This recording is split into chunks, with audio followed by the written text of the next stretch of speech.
Pertama kali dalam sejarah, Indonesia didapuk jadi presiden G20.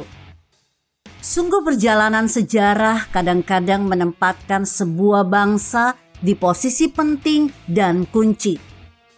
Bahkan ketika bangsa itu tidak menyadarinya. Itulah yang dialami Indonesia di bawah Presiden Joko Widodo. Tanpa disadari, banyak kalangan di dalam negeri, Indonesia seolah-olah disuguhi peluang apik untuk berperan besar dalam percaturan global. Olok-olok, hinaan, dan semua cibiran serta tuduhan miring terhadap dirinya ditepis dan ditapik keras oleh Presiden Jokowi lewat kerja keras dan kebijakan-kebijakan brilian yang hanya membuat para penghujat dan para pembencinya akhirnya gigit jari karena tidak mampu mempengaruhi dirinya.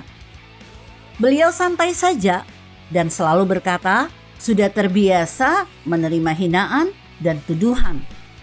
Kala kita, para rakyat dan pejabat lainnya merasa miris dan melakukan tindakan yang sebenar-benar namun kembali dianggap berlebihan. Presiden Jokowi akan berkunjung ke Roma, menghadiri penutupan konferensi tingkat tinggi atau KTT G20 di ibu kota Italia itu pada tanggal 30 hingga 31 Oktober 2021 nanti. Kunjungan Presiden Jokowi adalah untuk menerima tongkat estafet presidensi G20 yang tahun ini dipegang Italia. Ini adalah momen yang krusial dan spesial, bukan? Di tengah pandemi COVID-19 yang belum sepenuhnya pulih, serta ekonomi yang baru pelan-pelan bangkit, Indonesia mendapat kepercayaan dari negara-negara dengan kekuatan ekonomi terbesar di dunia untuk memegang presidensi G20. G20 beranggotakan antara lain Amerika Serikat, Cina, Rusia, Jerman, Inggris, Prancis, Italia, India, Jepang, dan Uni Eropa. G20 adalah forum ekonomi global yang awalnya dibentuk sebagai respon terhadap krisis ekonomi di tahun 1997 hingga 1998. G20 beranggotakan 20 negara, yaitu 19 negara utama penggerak ekonomi dunia, termasuk Indonesia, ditambah perwakilan Uni Eropa yang memiliki produk domestik bruto atau PDB terbesar di dunia. G20 berkontribusi 85% dari PDB dunia, 75% perdagangan internasional, dan 80% investasi global. Populasi anggota G20 mencakup 2/3 dari penduduk dunia, maka setiap langkah yang diambil G20 punya arti strategis. Kehadiran Indonesia di dalam G20 sering dipandang sebagai mewakili aspirasi dan pandangan negara-negara berkembang.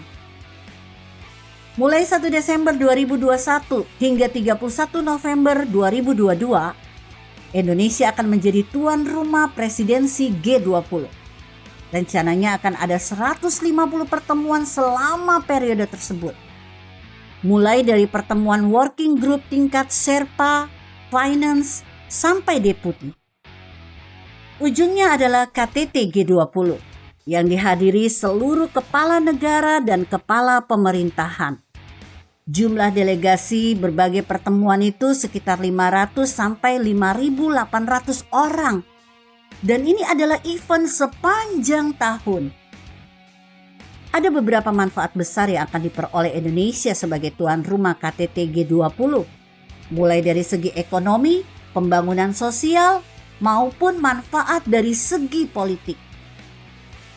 Pertama, KTT G20 akan meningkatkan konsumsi domestik yang diperkirakan mencapai 1,7 triliun rupiah. Ada penambahan PDB sebesar 7,47 triliun rupiah.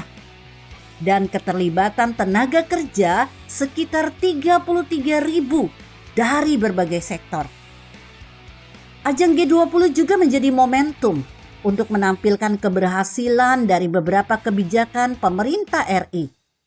Diharapkan ini juga akan mendorong rasa percaya dari para investor global untuk percepatan ekonomi dan mendorong kemitraan global yang saling menguntungkan. Menjadi tuan rumah KTT G20 juga punya arti politis yang besar dan strategis. Di samping merupakan apresiasi dunia terhadap Indonesia, ini juga sebentuk pengakuan bahwa Indonesia dianggap mampu untuk ikut menentukan arah desain kebijakan pemulihan ekonomi global. Kebijakan pemulihan yang dimaksud terutama adalah ekonomi global pasca pandemi COVID-19. Tema presidensi G20 di bawah Indonesia adalah Recover Together, Recover Stronger, yang artinya pulih bersama dan pulih lebih kuat. Selain membahas soal pemulihan ekonomi negara anggota di tengah pandemi, pertemuan G20 tahun depan juga akan membahas soal perubahan iklim, Global Taxation Principle, hingga inklusi keuangan. Pengamat kebijakan luar negeri Noto Suneto menyatakan, meskipun G20 dianggap berhasil mengatasi dampak resesi ekonomi global 2008, ternyata G20 tidak cukup kompak dalam mengatasi pandemi COVID-19. Krisis yang ditimbulkan COVID-19 memang bersifat lebih kompleks, lebih parah, dan multi-aspek. Tantangan-tantangan yang muncul akibat pandemi COVID-19 mengungkapkan realita di dalam G20 di mana terdapat kesenjangan kekuatan dan aspirasi di antara anggota-anggotanya. Hal ini menghasilkan langkah dan kebijakan G20 yang kurang koheren, lambat, dan kurang efektif dalam mengatasi berbagai dampak COVID-19. Tantangan terberat bagi Indonesia sebagai tuan rumah adalah bagaimana mengatur AS dan China. Tujuannya agar persaingan pengaruh antara dua negara adidaya ini tidak berdampak negatif terhadap agenda-agenda G20. Dan saya yakin Presiden Jokowi akan mampu mengatur hubungan Amerika Serikat dan China dalam perekonomian global. Dan bisa dibayangkan bukan? Bagaimana Amerika Serikat dan China akan tunduk pada Presiden Jokowi. Amazing!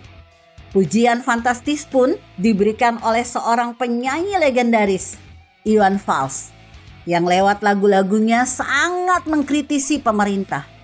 Namun kali ini, penyanyi yang bernama asli Virjiawan Listanto memuji Presiden Jokowi. Wah, ini baru berita. Jangan-jangan habis ini Jokowi jadi presiden dunia. Tulis Iwan Fals dikutip seputar tangsel.com dari akun Twitter @iwanfals pada Jumat 17 September 2021. Jika Iwan Fals memuji, lantas apa yang dikatakan oleh Trah Cikeas yang getol mengomentari pemerintahan Jokowi? Apakah ini dianggap mereka prestasi atau bisanya hanya nyinyir? Si bungsu sudah bilang, jangan ada mangkrak. Akhirnya senjata makan tuan, anak durhaka. Lantas SBY bilang apa? Perlu disimak kura-kura. Artikel ini ditulis MR Naibaho di siwot.com. Jika Anda berpendapat lain, berikan komentar Anda di kolom komentar. Saya Emma, Karisma 90.